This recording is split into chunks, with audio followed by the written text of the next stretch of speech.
મારી બેબીને અહીંયા રાજકોટમાં કિંસ્ટલ હોસ્પિટલમાં દાખલ હતી. ત્યાંથી અમારે ઓપરેશન કરાવવા માટે અમે મા શારદા હોસ્પિટલમાં ગયા હતા. ત્યાં જીતેન્દ્ર ગાધે સાહેબે ઓપરેશન કરેલું. કોઈ જ સગવડ નથી એમની પાસે, અને મારી બેબીને ઓપરેશન કરાવી અને સૌરાષ્ટ્ર હોસ્પિટલમાં દાખલ કરી દીધી અમને કોઈ જાણ કર્યા વગર, અને મારી બેબી ત્યાં ફેલ થઈ ગઈ. મારી દીકરીને આજ દી સુધીમાં 11 મહિનામાં કોઈ બીમારી નથી, ખાલી 3 દિવસથી તાવ આવતો હતો, અને મારી બેબી 11 મહિનાની છે.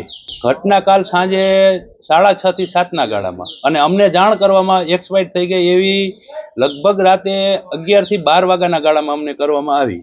ત્યાં સુધી હાથેથી પમ્પિંગ જ કરતા હતા. ડોક્ટરે અમને કોઈ જ કાંઈ જ વસ્તુ કીધી જ નથી, કોઈ જવાબ જ નથી આપ્યો હજી સુધીમાં. મારી માંગણી મને ન્યાય મળે અને મારી દીકરીને ન્યાય મળે. ના, ડોક્ટરે કાંઈ કીધું જ નથી.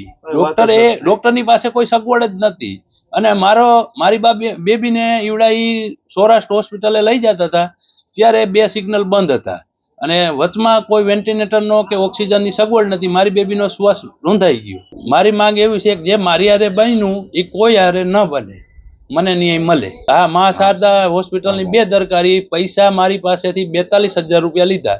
ઇમરજન્સી ડોક્ટર મેં બોલાવવાના 2,000 દીધા, 40,000 મેં ઓપરેશનના આપ્યા. ડોક્ટરનું નામ જીતેન્દ્ર ગાંધે.